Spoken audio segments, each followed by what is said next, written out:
Hi guys, so in this video we'll talk about intraoperative nerve monitoring with regard to the recurrent laryngeal nerve. So when it comes to the recurrent laryngeal nerve, we spoke in the previous videos about how dangerous injury to this nerve can be, and there are many ways and anatomical landmarks by which we can prevent injury to this nerve. In this video, we are going to only stress about this newer modality called IONM, which is nothing but intraoperative nerve monitoring, where the nerve is monitored and throughout with the help of electrodes, and we can first of all identify the recurrent laryngeal nerve, and then with the help of the electrodes prevent injury to the recurrent laryngeal nerve.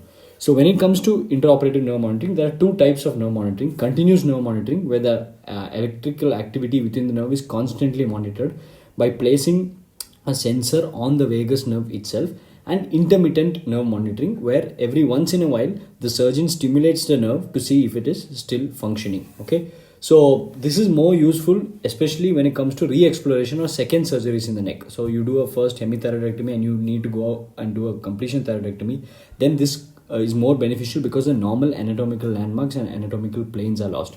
So IONM is particularly useful for re-exploration surgery and second surgery. And when it came to intermittent and continuous, although theoretically it was believed that continuous would be better, there is no randomized control trial to prove that continuous is better than intermittent. So as of now, intermittent and continuous nerve monitoring are both equally good. So how does this work? So as we know, the recurrent laryngeal nerve supplies the muscles of the larynx. It supplies the muscles of the larynx. So when the recurrent laryngeal nerve is injured, the muscular activity in the larynx should reduce. So the intrinsic muscles of the larynx should stop working when the recurrent laryngeal nerve is injured. So that's the principle. So what we do here is we place electrodes on the endotracheal tube, which is then obviously inserted into the larynx, and these electrodes come in contact with the vocalis muscles of the vocal cords. Okay, the electrodes are placed on the endotracheal tube, and when the patient is intubated, these come in contact with the vocalis muscles of the vocal cord. And after this, the surgeon identifies the recurrent laryngeal nerve or a structure which is suspected to be the recurrent laryngeal nerve. And then with the help of a stimulator, an electrical stimulator which looks like this pencil, he stimulates the nerve.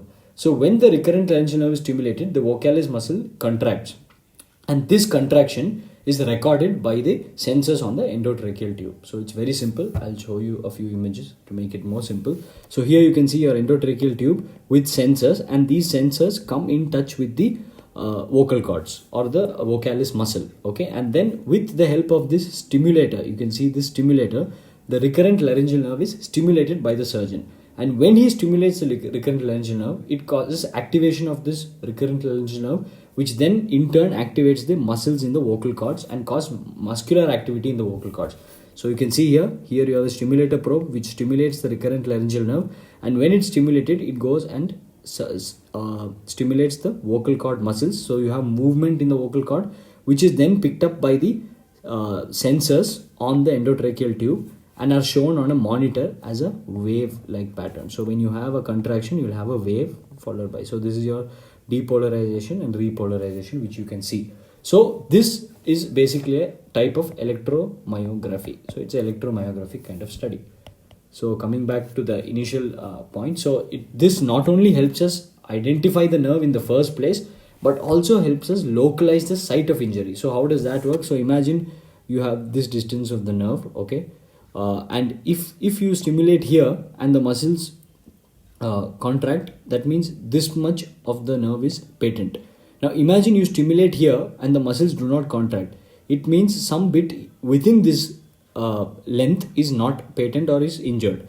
Then you go and stimulate here. So then there is a contraction which comes, which means that the nerve is intact till here. Then you stimulate here, again contraction, nerve is intact.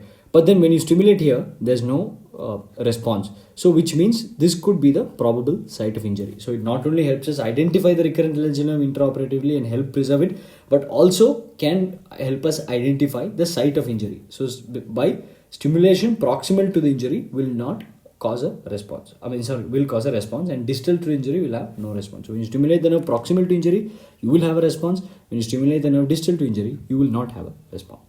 Okay, so coming to intermittent nerve stimulation. So firstly, whenever you do this intraoperative nerve monitoring, the anesthetist must be informed, obviously, because they are doing the intubation, and also not to give any muscle relaxants, because if skeletal muscle relaxants are given, then you won't have the vocalis muscle responding and you can't actually elicit a electromyography. So skeletal muscle relaxants are avoided. It's usually a part of general anesthesia, but in these cases it's avoided. And when it comes to intermittent stimulation, there are 4 steps. Okay, so the first one is the neck is opened, the carotid sheath is identified, and we know the vagus nerve runs in the carotid sheath. So this vagus nerve is identified in the carotid sheath, and then before you start your thyroidectomy, you stimulate the vagus nerve and see if there's a response. If there's a response, you continue with the dissection, you continue with the thyroidectomy, you dissect the thyroid gland. After that, while dissecting the thyroid gland, you will encounter your recurrent laryngeal nerve. So step 1, vagal stimulation. Step 2 is the first time you see the recurrent laryngeal nerve. That means on identification of the recurrent laryngeal nerve, you again stimulate the recurrent laryngeal nerve and look for a response. So if there's a response, it means the recurrent laryngeal nerve is intact and healthy. Then you continue your dissection. You dissect the thyroid of the neck, okay, and then again after dissection, you again stimulate the recurrent laryngeal nerve to see if it's intact. If it's intact, that means you have not injured the recurrent laryngeal nerve. Lastly, after thyroidectomy and after hemostasis, after all the washing, clipping, whatnot, after stopping all the bleeding, you once more stimulate the vagus nerve, which you first stimulated, and elicit a response. So if the response post thyroidectomy and the first response, that is the pre-thyroidectomy response, are the same amplitude, that means the recurrent laryngeal nerve is not injured and you have done a good job. So once more, the 4 steps are: first, vagal stimulation, and this wave is recorded as V1. Then you do your thyroid dissection, identify the recurrent laryngeal nerve, stimulate the RLN. This is recorded as R1. Okay. Then you finish your surgery, you remove your thyroid gland, again you stimulate the recurrent laryngeal nerve, that is recorded as R2. And after everything, lastly you also, before closing, stimulate the vagus nerve to elicit its response, and that wave is recorded as V2. And if V1 equals V2, it means that you have done a safe thyroid surgery and the recurrent laryngeal nerve is intact. So that should simplify it. Lastly, something which has come up now and gaining popularity is continuous nerve monitoring. So the difference here is, as soon as you begin the surgery, you open the carotid sheath, you identify the vagus nerve, and you place an electrode on the vagus nerve. Okay, you place this electrode, APS electrode in this case, on the vagus nerve, and this constantly stimulates the vagus nerve. So it's continuous. Unlike where we intermittently stimulate, here continuously the vagus nerve is stimulated and a graph is recorded of the activity.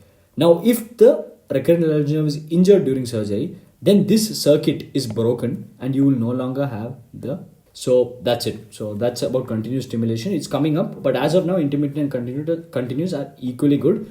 So there's no difference. But there are many studies proving that intraoperative nerve monitoring has helped preserve the vagus nerve, and there's been better results with intraoperative nerve monitoring. Thank you.